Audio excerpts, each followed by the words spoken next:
Welcome to Homeschool Help Desk. My name is Jana Cook, and I'm the Community Manager of Bookshark. In this session, I'm joined with Kathleen Cotter Clayton from RightStart Math. We're going to talk today about the program, how it could be beneficial for your family, and how to get over some hurdles if you have the mindset that math just isn't your thing. Welcome, Kathleen. Thank you, and welcome, Jana. Appreciate it. I would like to start with you telling us a little bit about yourself before we get going into the subject. Okay. I am the daughter of the founder of RightStart Mathematics.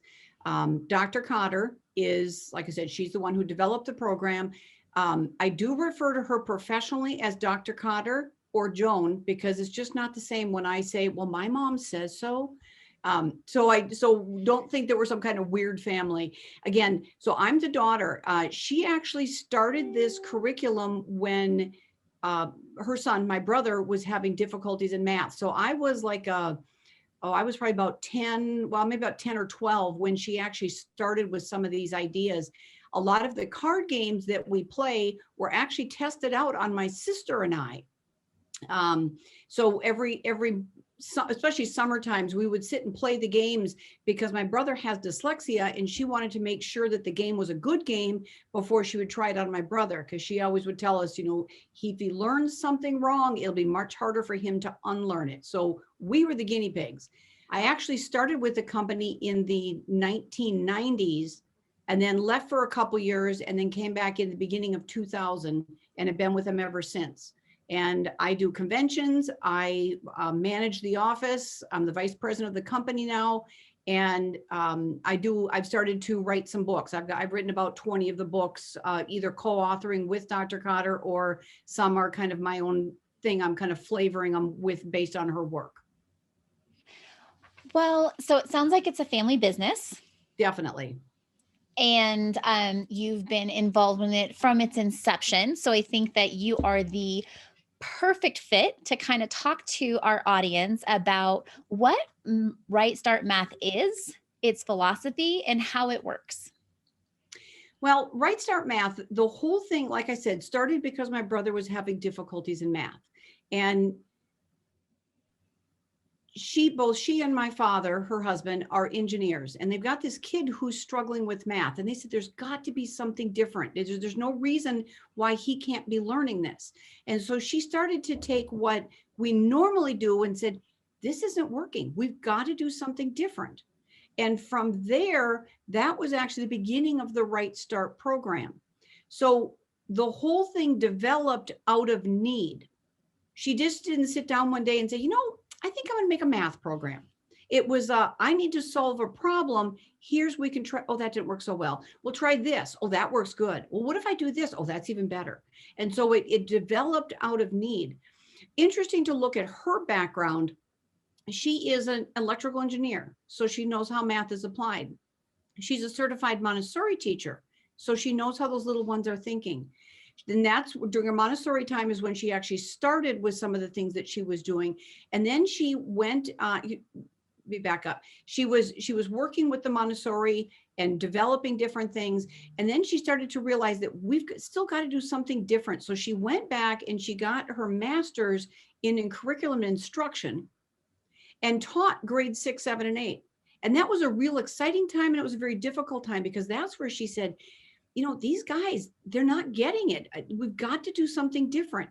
So she went back to school again and went back to school again and got her PhD in mathematics education. Out of that, her doctoral dissertation came the RightStart Math curriculum. We currently have the second edition, and the second edition now is taking the first edition, and again, she's tweaking it. Whenever she finds something that there's new research, or there's a better way to do something, or we're finding that, okay, we could have done that better, she changes it. So one thing that I like is she's not holding on. She's not just like grabbing onto what she's done and said, I did this, it's right. She's very quick to say, I could do that better. And she does. And she changes things to fit with what the children need. So our philosophy is, what does the child need?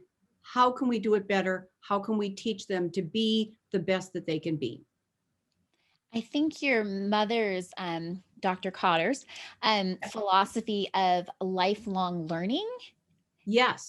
parent in her steps that she takes to constantly improve what she has built. Yes. And the idea to think outside the box, that something wasn't working. And so how do we fix it? Right. I might attribute that a little bit to that engineering ideas. But I think we're seeing a lot more of that in our society. We are all kind of being pushed out of our comfort zone. And so if we have that growth mindset of, okay, instead of this just being uncomfortable, how can we Right. get out of the box and improve the things? It doesn't have to be done the same way. And I think as an advisor for homeschool parents, that's one thing that I hear when we're advising about math. They say, okay, well, this RightStart math doesn't look the same way a traditional math program looks. It And absolutely does not. and that's on And purpose. that is on purpose, because you look at how many people, like if we were to just, poll the audience, how many of you like math? Maybe 50% are going to say it's okay. Mhm. A lot of people, and it's kind of sad that so many people are very confident and very willing to say, oh, I'm not good in math. Mhm. We would never say that about reading. I would never. So we have to do it different than the way we've been taught. The way that you and I have been taught, 50% at best like math and get math. So what? You want to take a 50-50 chance with your kids? I don't think so. I got 4 kids. I want all 4 of them to be spectacular in math. We need to do something different. And that's what RightStart does. It approaches it differently. The children coming out of this program are scoring twice as high as those who are taught a standard program. And honestly, like you said, it's different. So sometimes I, as an adult, will go, oh, what's that? Oh, that's weird. That's really, really weird. But just take a breath and learn with your child. And then you're going to realize yourself, oh, that's why we borrow and carry. Or, oh, now I get it. That's what we want. I mean, it's nice that you learn it. That's great. But we want your kids to know it. It's the kids that we're trying to be everything that they can be. And we've seen that. We've had parents say, I can't believe the math I've learned by going through RightStart, never mind what their children are doing. And it's interesting that we want better for our kids, don't we? I mean, isn't that the goal as parents, as we want better for our kids than we had necessarily for ourselves, and Yes, in all areas of life? When I'm right. talking again, advising homeschool parents, I like to say when they ask me about Right Start Math that I sat in a an instructional class with you about your curriculum. And I said, Mhm. man, if I had been given Right Start as a child, I might be an engineer instead of an English major, because Right. it started to click. I'm like, why didn't anyone tell me that's how you could do it? I'm not horrible at math, but I don't have any advanced math. When I was in college, they found the lowest class to put me in so that I could say I had a college math Right. credit. And that was mathematical investigation. So it was just word problems. So good job, Jana. Well, and an interesting point, when we did that training, if I remember correctly, it was about a 5-hour training. So what did you trigger in 5 hours? What could you have done in 5 years, Right. 5 weeks, 5 months? That's where we want your kids. So is it different? Yes. And sometimes it's different enough you're like, oh, I have no idea. On the back of your book, there's a toll-free phone number. You call us. We've also got some videos that we've put together. We call them the overview videos. And what they do is they mark out every week what 4 lessons that you'll teach during the week. And we have 3 different people. We have Rachel, Debbie, and Teresa go through and say, okay, you're in level whatever, level A. These are the 4 lessons you could do this week. And then here, we're just going to talk about these. So it's kind of like the Debbie, Rachel, and Teresa. It's kind of like they become your big sister going, all right, Jana, this is what you got going this week with your kids, and watch for this. And when you need that, here's this. And let me show you an example of this. All right, honey, you got it. See you later. See you next week. And then next week, we have another video that will walk you through it. I would say that's So we have probably help for you. unique to your program in the sense that a lot of parents, when they find a curriculum, then they feel all alone. They don't feel supported. They feel like okay, now I better figure out how to do math so I can teach it to my Right. child. I better get better so that I can actually give them instruction in it. So to know that if someone is choosing your curriculum, they have support throughout their entire time in your program, I think is a definite plus to choosing Yes. RightStart. And I like to think of it as we are now part of your team. So if you decide that RightStart is best for your family, your child, you are now part of our family. So you have a problem, you can call me up. And our customer service is homeschool parents who have been there, done that. They know all of this stuff. If you develop a relationship, we've got about 4 or 5 people that do it. If you develop a relationship with, for conversation, let's just say Allison, and you really like her and she gets you and you get her and she's not on the day you call, just say, can I talk to Allison? And we'll have Allison get back with you. And again, all of these people are still homeschooling their own children, which is why you're not going to be able to get them every day at every time. But if you have that relationship, we'll get Allison back to you. Then you guys can talk about it. If you stump those people, then you come to me. If you stump me, you go to Dr. Cotter. We have your back. We are part of your team. We are part of you. So you are ours. We are yours. Use us. We are here for it. If you want to call me 15 times a day, that's fine. That's what we're here for. I may not like you after 4 months of 15 times a day, but at that point, you're going to get where we're going. But you can call us. We don't say, "Ooh, sorry, Jana, we've talked to you too many times. You're going to have to call us next Monday." You can call us as often as you need to.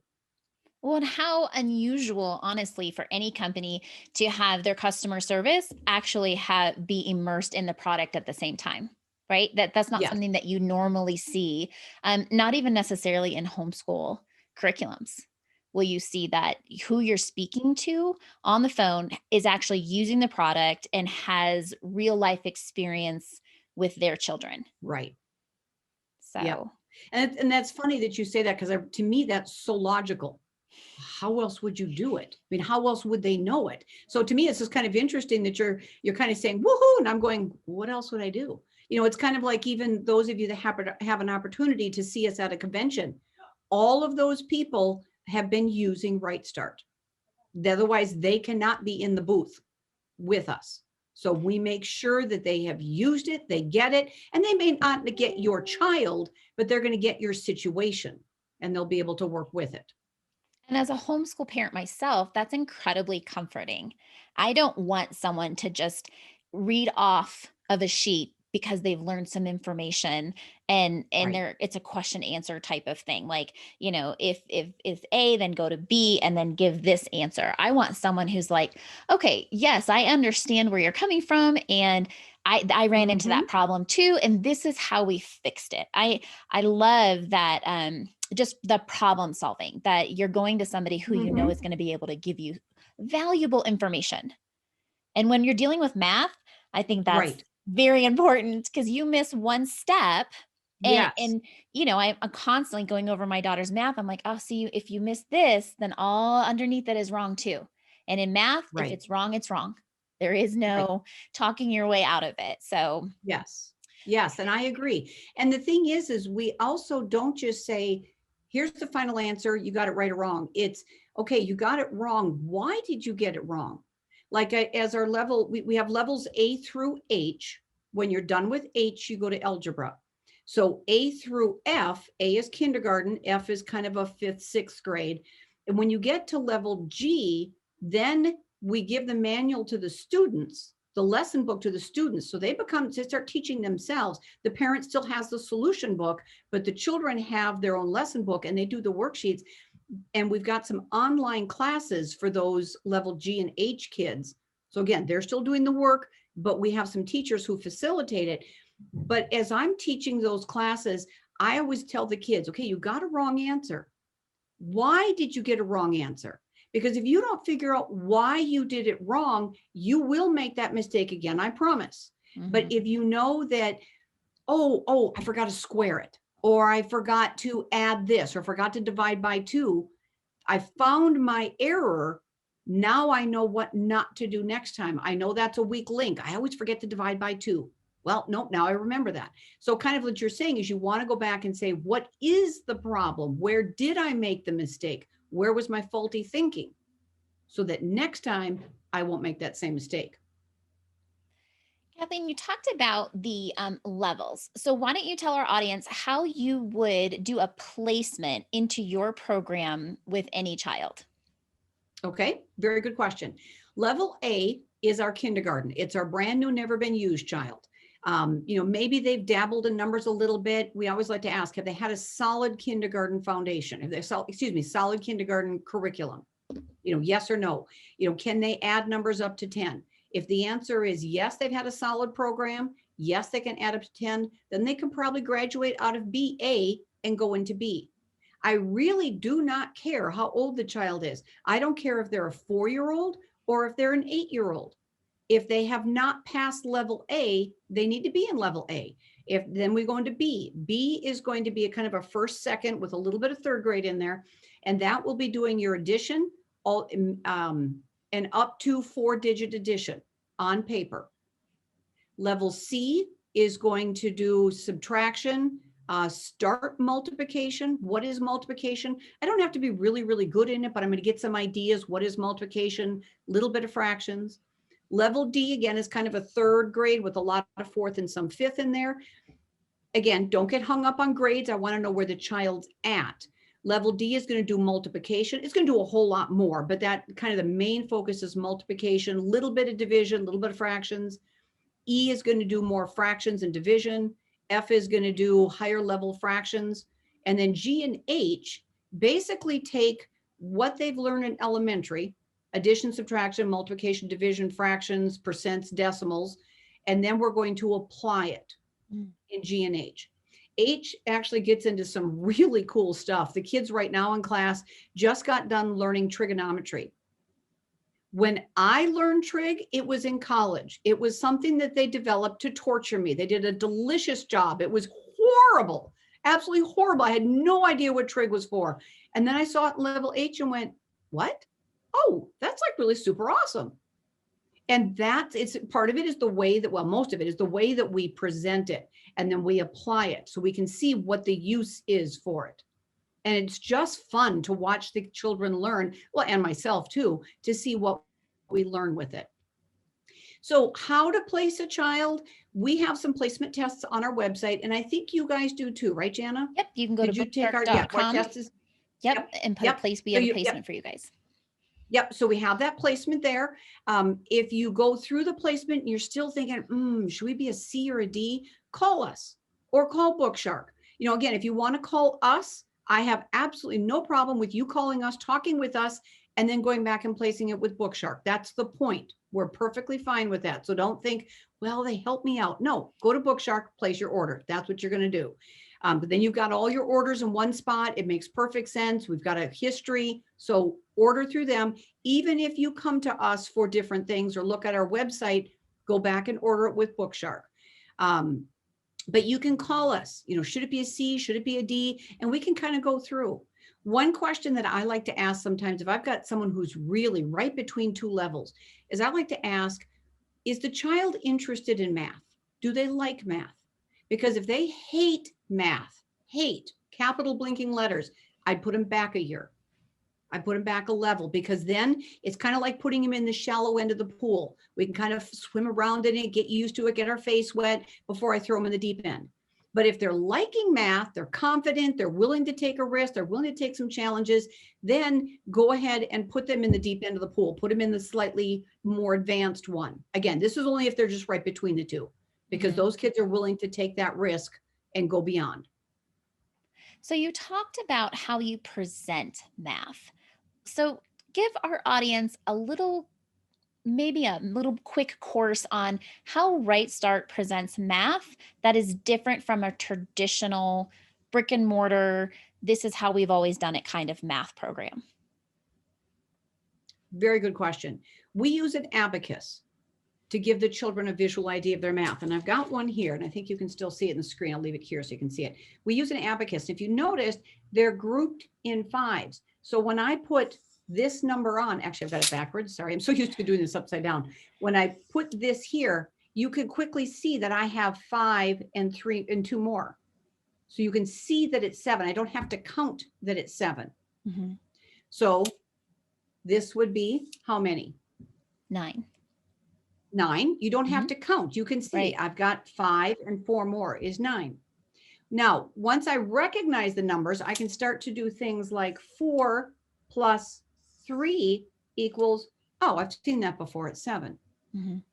It's not 4 plus 3 is 4, 5, 6, 7. I don't have to count. I can see it. Now, I'm going to leave leave the 7 on here. I'm going to put a 6 on this line. When I add these two together, can you see the answer? Immediately, 13. Look at my blue piece. Yeah. Where do you see 13? 5 and 5 is 10, and 3 more is 13. Right? Right. And you don't really have to think about it. Your eyeballs can see it. You don't even have to go, oh, well, it's just, you can see I've got 10 and 3 more. Mm-hmm. Let me do another one real quick here. Let's do 8 plus 6. Answer is 14. 10 and 4, Yeah. 14. Yeah.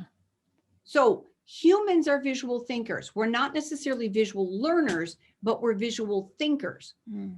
So for example, if I ask you, what does your kitchen look like?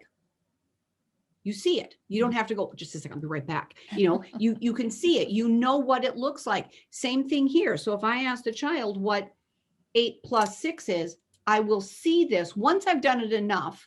You know, some kids maybe need to do this for a day. Some kids need to do it for a month. That's fine, whatever. But to get to the point where somebody says 8 plus 6, and I actually see it this way. Again, I was taught the traditional way because I'm Dr. Cotter's first child. They just got better after me. But this is, you know, 8 plus 6 is why I figured we made calculators. I now can add 8 and 6 because I literally will see this in my mind. Mm-hmm. And that's what we want the kids to do, is to be able to see it. To me, that's just so neat to be able to see it like that. It is fascinating. Yep. Now, another thing that we do that's different is we will have the children, this number would be how many? 10. 10. Mm-hmm. We're going to, and what would this be? 20. 20. But we're going to actually, for a short spell, not always, but just for a short spell, we're going to call this 210. Because that's what it is. It's 10. There's 2 of them, 210.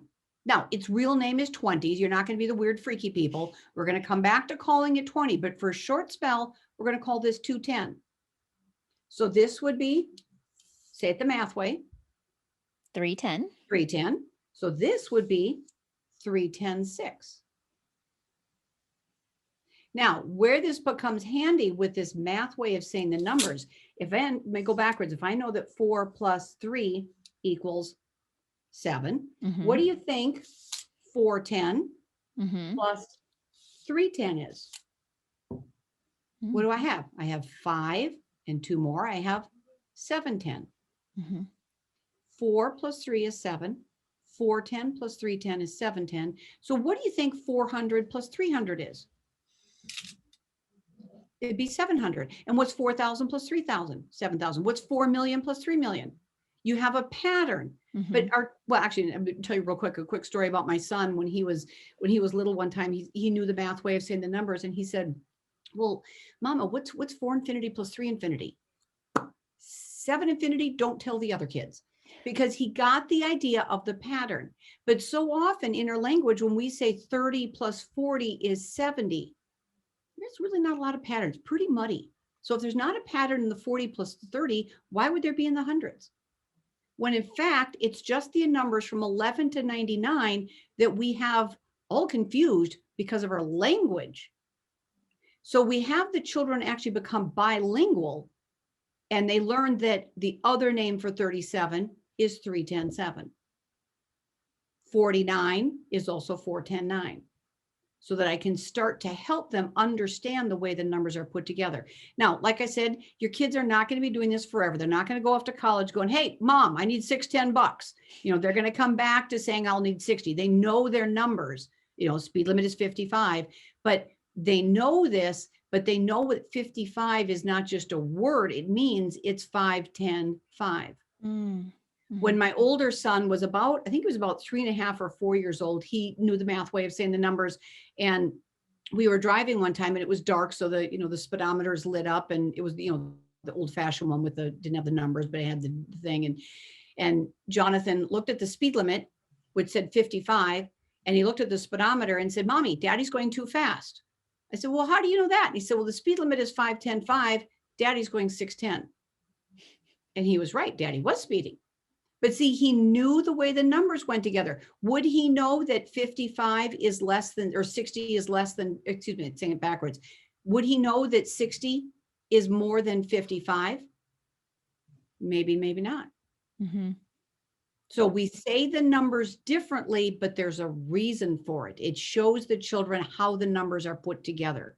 So is it different? Yes, but it is extraordinarily powerful. And we're going to come back to saying the numbers the traditional way. So when you were explaining that, I immediately thought of my 11-year-old daughter who is struggling with multiple digit multiplication. And if she were to understand that 59 is 510.9, when she's going to multiply, instead of missing those space to take the ones place, because she's already thinking I'm multiplying by 50, not 5 for my second digit. Right. I mean, right. It just makes sense. Yeah. It's because it's not 5 times 2, it's 50 times 2, which would be 100. Right. Yes. We could have avoided a lot of tears over and again, it's just an understanding thing. Sometimes I have older children that will balk at this math way of saying the numbers. I explain it this way to the kids. My kids call me mama. That's my name. But if they get lost in, Walmart or Target, they don't just say, well, mama, please come up to the front. Because, all the moms are going to come up. But if we say, well, Kathleen, please come up to the front, there might be 2 of us trotting our way in. So it's the same thing. Its real name is 49, just like my real name is Kathleen, but the special name is 410.9, just like the special name is mama. All right. So you've already explained that it's going to look different. There's even going to be some special ways to say things in RightStart Math that other programs wouldn't necessarily use this type of terminology.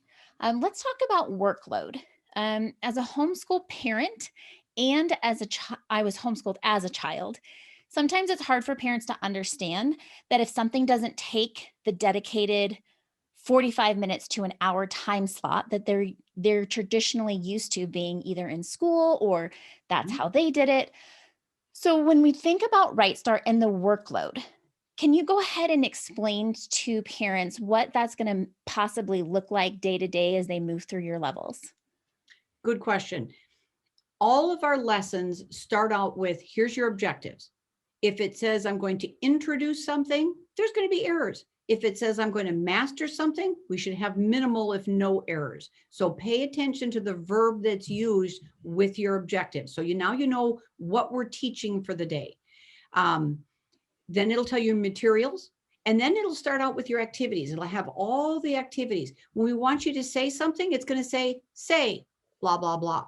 Ask, blah, blah, blah. And then we always give you the answer at the end. So it's kind of silly when it's, the levels A or B, when it says 4 plus, what does 4 plus 3 equal? And then we tell you the answer, it's 7. But it's really helpful once you start to get into the higher levels. It's like, thank you for the answer. We appreciate it. So we're going to tell you what to say, what to ask. We're going to give you the answers. It's going to map you as the parent all the way through it. So you're going to have your activities on one side, and on the other side, you're going to have explanations. The explanations are going to be why you're doing what you're doing, what's the research behind it, what if your child's having difficulties, what if your child's gifted. So it'll be just kind of an odd collection of who, what, and where's. I'm one of the proofers, and then I started to write, I think at level D, E, and F, I started to do some more writing. But a lot of times as we're going through it and Dr. Cotter's writing something, and I will proofread it or read, work with her on it. And sometimes they'll say, well, why are we doing that? She's like, well, Well, I know, but Jana doesn't know. So she writes down the little thing. It doesn't say, dear Jana, but it'll tell you that you're doing this because of this, or here's the research because of that. So she tries to give you the documentation, the reasoning, why you're doing something that's different with the research or, whatever it is that she's finding. And then at the end of the lesson, there's going to be an in conclusion. The in conclusion is going to be a review of the day or it's going to be a higher level thinking question. If it's a higher level thinking question and the kids don't get it, that's okay. We'll touch on it another day. That's just something for them to think about. So when you're done with math class and they're going, well, why would, if I double it and if I do that, so maybe at bedtime they'll come up with the answer, or maybe the next day, or maybe they don't. That's fine. We'll deal with it, but it just gives them something to think about. Incorporated in there in levels A and B, you'll be doing a worksheet maybe once a week, if that. We're like, oh, you only do it once a week? How are the kids supposed to practice their facts? We have card games. We're going to be playing card games probably 4 times a week. You can play them 7 days a week if you want to, but the lesson's going to say, go play this game. And it'll tell you what game to play, where to find it, and go play that particular game. We say 10 to 15 minutes of a game is the same thing as a worksheet. So if your lesson takes you, and most people tell us about 20 to maybe 30 minutes to do the lesson, depending upon your day, the child, the topic, the wind speed, we all know how that works. Some days just take longer. Some days just go super fast. But it's going to take you, again, about 20 to 30, maybe 40 minutes. It shouldn't take that long, but sometimes it will. But it's going to take the time to teach the lesson. Then you've got time to play your game. Now, if you're tired or you've got more kids that you need to school, when dad comes home or when a big sister or brother comes home, have them play the card games with the child. The older ones are learning. The little ones the older ones are reviewing. The little ones are learning. So we're going to play those games. So the games become the worksheet as they're doing it. And it's fun. You're doing math in a social setting. Also, and I think this is really important, it gives the children a reason to want to learn their facts. Because if they have the opportunity to beat daddy or to beat Grammy or to beat, the big brother, they are all over that. They care. I was told a story once about a little boy, mom, I don't remember, I think he was working on his multiplication facts. So he's probably, 7, 8, 9, somewhere in there. And mom had tucked him into bed, and the whole thing, okay, good night, kiss, kiss. And she went a little bit later and checked on him. He was under the covers with a flashlight, working on his multiplication facts so that he could play a game later in the day and beat his brother. Okay, I told you to go to bed, but what an awesome problem to have your kids staying up late to work on their multiplication facts. You can't do that unless you've got that excitement, that joy, the desire. And that's what the games do, is they provide this for the children. I love when you said that you can break up the lesson from the game, because the kids think the lesson's done, right? We close our book, math's done, but it's almost like that same concept of sneaking vegetables in, either with fruit or with sweets, right? They don't even realize it. If you say, okay, now we're going to do more math, as in my house, I'd be like, oh, didn't we already do that today? But if, hey, we're going to play a card game, oh my gosh, everybody in my house would run to do it. But the fact that they're actually continuing on their lesson and learning math. We were just talking about game schooling on our Facebook page the other day. Yes. And RightStart came up because that's exactly what a lot of the program is you're playing games as you're learning the concepts. And instead of it being drill in, you better know this, you got that one wrong. Well, if you get it wrong in a game, you lose, right? Or you go back a space or whatever the game is. Or somebody catches you. Or somebody catches you. Now, one thing that I do that just kind of brings up an interesting point. So let's say that I'm the older child playing with you, the younger one. You're little Miss Smarty Pants. I'm not that good with it. And I make a mistake. Well, Miss Smarty Pants just caught me on that one. But the way I tell those older kids, because they already know they're struggling, but take them aside and say, you know what, if that happens, just tell your little sister that you were just checking to see if she was paying attention. Because that way I get immediate feedback. Oh, 4 plus 3 is not 12. I get immediate feedback because you corrected me, but now, it's 7. Oh, well, I got a 7. I was just seeing if you were paying attention. I've saved face, I've learned, and I'm still having fun. One other thing that I wanted to point out too, we talked about the lessons and breaking them out. If you get a child, we're going through the lesson and the child has checked out for whatever reason, we are done. Put a little stop, put a little marker here, put a little note, put a little sticky note, whatever, and then just stop, close the book, go play a game, go do something different, whatever it might be. And then the next day, open your book back up, go to that marker and just keep going. Why do you think that's so hard for us? Why do you think as homeschool parents, that's, and maybe not for everybody, but I'll tell you for me, I'm like, Oh, yeah. if you didn't get it, we can't just stop. Like, you got to get it done. Yeah. It's like this internal struggle on my part. Okay. I'm giving you permission to stop when you need to, because the thing is I can keep yammering onto you over and over and over. And the only thing you're doing is, wow, I wonder if she's done talking yet. Why waste your time? Why waste the child's time? Mm-hmm. Or if you've got a child who's got some activity issues, they just want to run, Mm-hmm. have them do something like, all right, what is 23 plus 17? Go run around the table and come back and give me the answer. Mm-hmm. And the kids, as they're zipping or they're running, their little legs are going, and they can be thinking, come back. Okay, what was the problem again? Mm-hmm. Okay, so we've dealt with their twitchy issues. One of the things I'm thinking about it too, this is kind of fun to kind of download all this stuff, is nobody says you have to teach at the table. Mm. You can sit on the floor. You can sit outside. There's nothing that says you have to do it inside at a table where the kid is just over there just twitching and they can't get out. They got to go and, no, let them run, let them move, let them stand on their head and answer the questions. I know of a friend of mine who had a twitchy child, and the child was actually on the stairs, feet upstairs, head downstairs, and mom was at the landing teaching. So the kid spent so much energy just trying to not slide downhill. Okay, fine. Mm-hmm. But they were able to still school, and we were able to keep their hands and body busy, mm-hmm. and their mind at the same time. So especially for young ones, we really like to see you sitting on the floor, playing the games with the kids and teaching the lessons on the floor. It's where they want to be. So go there. So for parent workload, because I think sometimes when you were speaking about the worksheet and people are like, oh, only once every 4 days, like, what am I supposed to do with my child? And parent workload in your program is you go through the lesson, however long or short that takes you, mm-hmm. and you do it in whatever form your child is willing to mm-hmm. participate in it.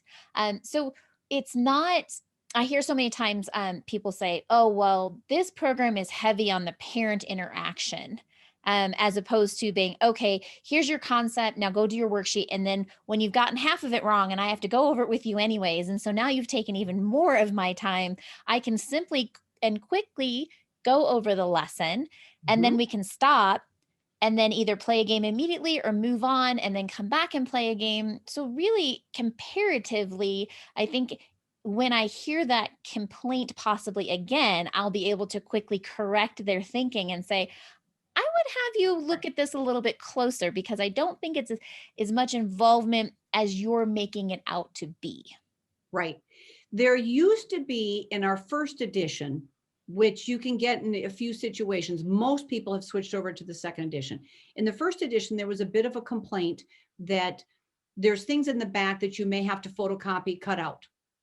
Okay, I understand that. Well, we could do it for you, but then it's going to cost more. Okay, we don't want that. Never mind. But second edition, we heard you.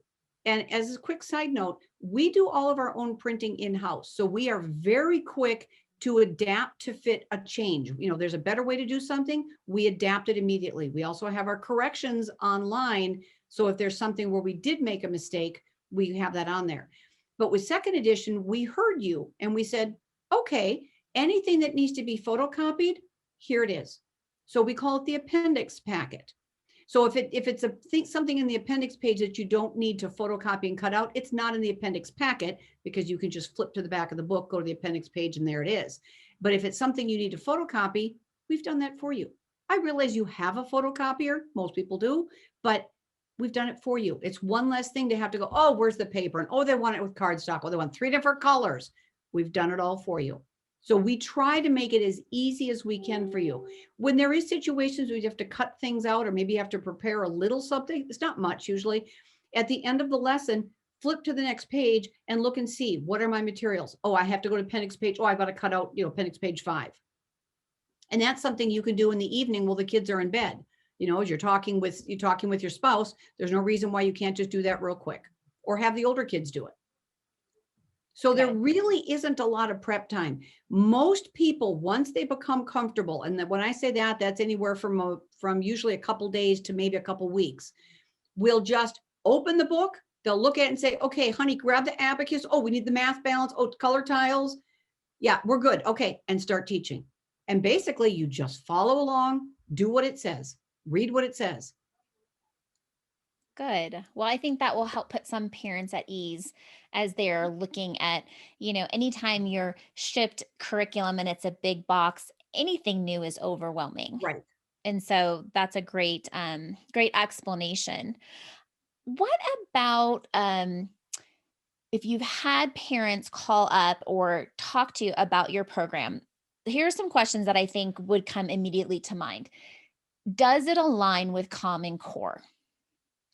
That's a very good question. RightStart began in 1990.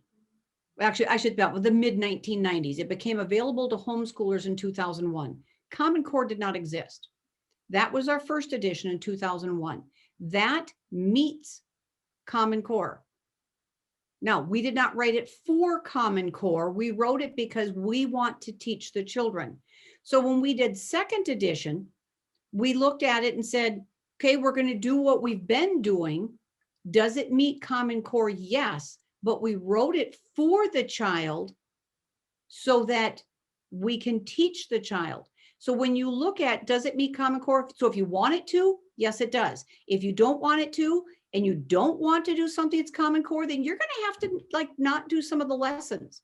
I'm thinking, why? Just do the lessons. But it's not just Common Core. We do what's proper for the child. So back to level B, this is where they're learning to do their addition. About halfway through the program, they're adding 4-digit numbers. In Common Core, that's a third grade behavior. We do it in our level B, which we kind of consider a first grade. So if we were Common Core, we would not do it. So are we Common Core? Yes. Are we Common Core? No. Do we care about Common Core? We don't care about Common Core because this is going to rotate and we're going to be something else. And when that rotates, will be something else. We care about the children, that they learn the proper things in the proper time with understanding and being able to apply it and enjoy math. So our concern is the child. We are not concerned about the standards. I think that leads into my next question.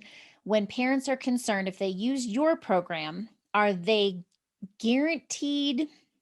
Maybe is not the right word. Can they rest assured that their child is on grade level if for some reason they need to go back into a public school system? Very good question. If they are tracking, so they're doing level A in kindergarten, level B in first grade, C in second, all the way, they will be a half a year to a year ahead of where they've been. So this affords you the time to take your child. So let's just, I think you said you had an 11-year-old. Let's just say you're 11-year-old and not picking on girl, right? Not picking on your daughter, but let's just say that we test her and she needs to go back into level C, which we consider second grade.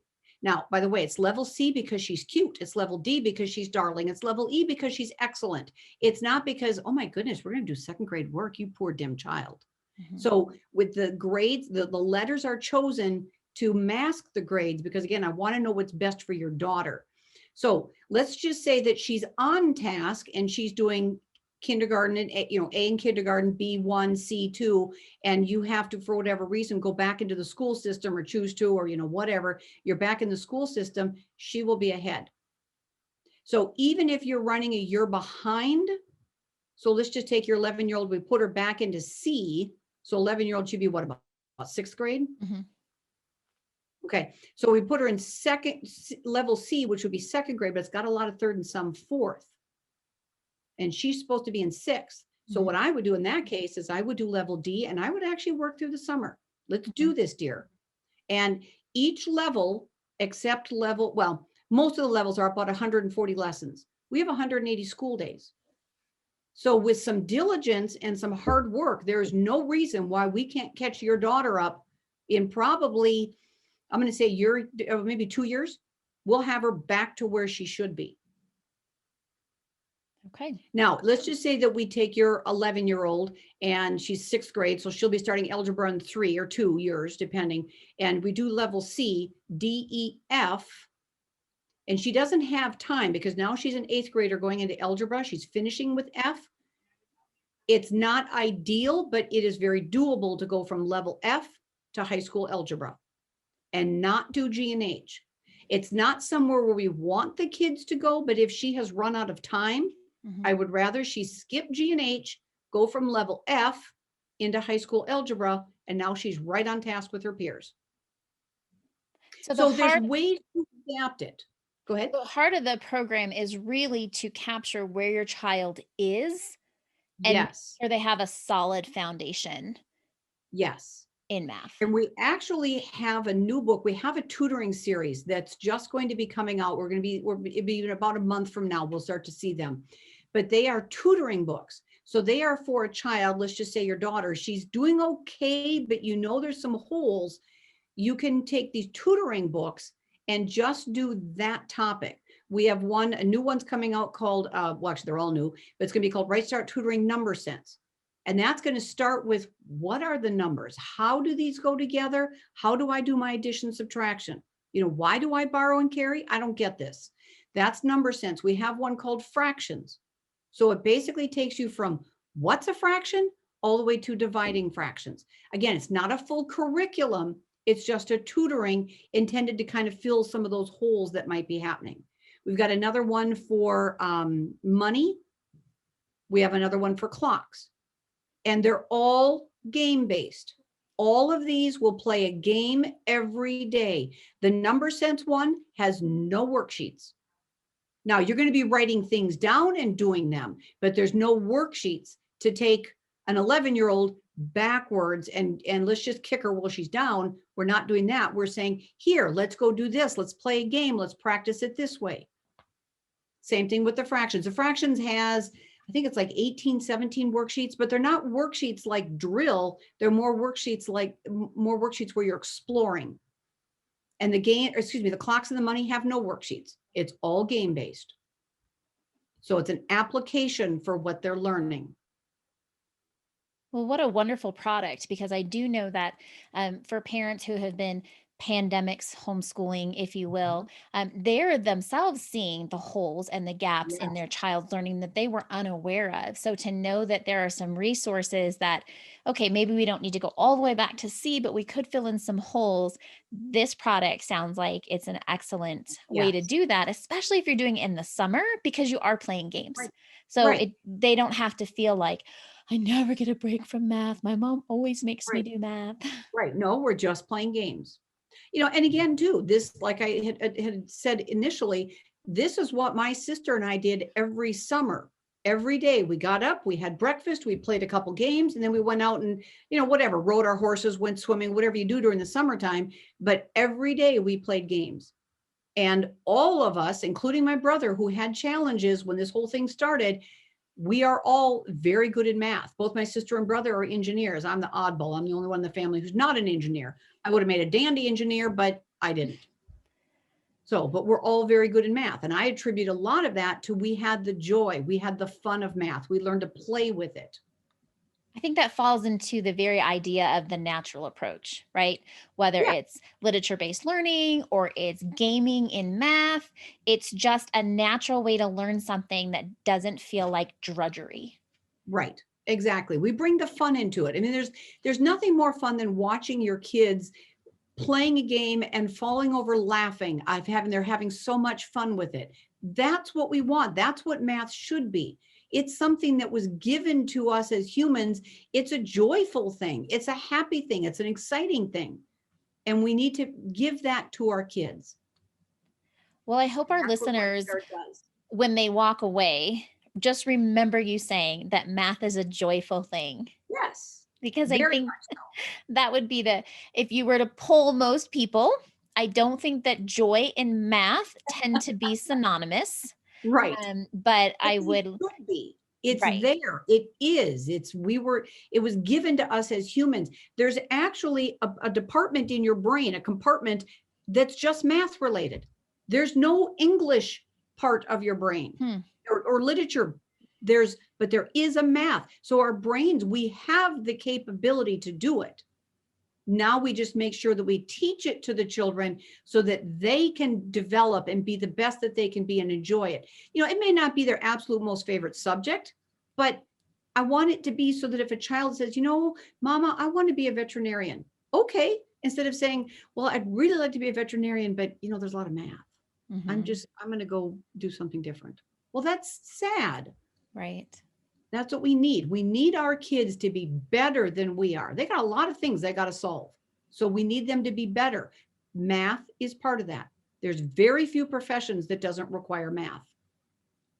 Try telling my 15-year-olds that. Yeah. Well, we live in a rural area and we have a lot of farmers, and I hear a lot, well, I'm just going to be a farmer. I don't need it. Well, what do? Do you just mix the seed in until it's thick enough? And then, or do you, if you're putting chemicals on, do you just mix it till it's a neat shade of blue? No, you don't. It's very careful how you do it. How do you put it together? How much fertilizer? You just don't do it because I'll just wing it. No, it's very precise to get the best results. So math is used in everything. Everything. I agree 100%. Before I let you go, I would love for you to speak to maybe that small percentage of people who are listening to what we're saying and they're getting on board and they're like, yes, this gaming with math and making it fun and math synonymous with joy. Would there be a particular student where RightStart might not be a good fit? We've never had a student that it doesn't work for. Sometimes we have parents it won't work for. If you've got a child that is having some struggles, maybe they've got some learning challenges or they've got something else going on, call us and talk to us. You're the parent. You know what's best for your child. We can help you modify or tweak something to fit your child. Whether, again, because they're gifted or because they've got challenges or because they've got ADD or whatever the reason is. Mm-hmm. They need to have this. RightStart will work for every child, but now we need to make it fit your child and we need to make it fit you as the parent. So what can we do? And that's where I come back to call us. Again, if it has to be 15 times a day, super, we'll become besties. I'm perfectly fine with that because we want your child to be everything that they can be. We want them to understand, apply, and enjoy mathematics. One last thing to parents who may say, this all sounds great. I'm excited. I want to sign up. And then they see cost. Yes. And that just speak to the initial cost of RightStart and what that looks like over the longevity of your program. Very good question. And that is something that we have struggled with because to do it, you need your lesson book, your worksheet, and the appendix pages. We sell that as a book bundle. That's $90.75. Then you need your materials. You need your abacus. You need your math balance. You need your cards. You need, all the things. There's about 25 different things that you need. We have done everything we can to chisel that price right down, but it still is going to cost money. It's $209. Ouch. Plus the book bundle. Ouch, ouch. But it's a one-time investment. Mm-hmm. You only need one math set for your household. I don't care if you've got kids going through, all the levels, or you got one kid going through. Every child starting from A all the way to F. And then when you do G and H, you just need two more additional things. Like it's like $20. So it basically doesn't count. But basically that math set will take you from kindergarten all the way up to high school algebra for as many kids as you feel like running through it. So I remember I was talking one time to two people at a convention, and I was talking to two moms, and the two dads were just kind of hanging out, just, talk. And they were like, oh, that's a lot of money. And the one dad kind of went, yeah, but think of the scholarships the kid's going to get. It's a small price to pay. Exactly. And the thing is yes, you could maybe get a worksheet based program. Are you going to get that joy? Are you going to get that excitement? Are you going to get that understanding?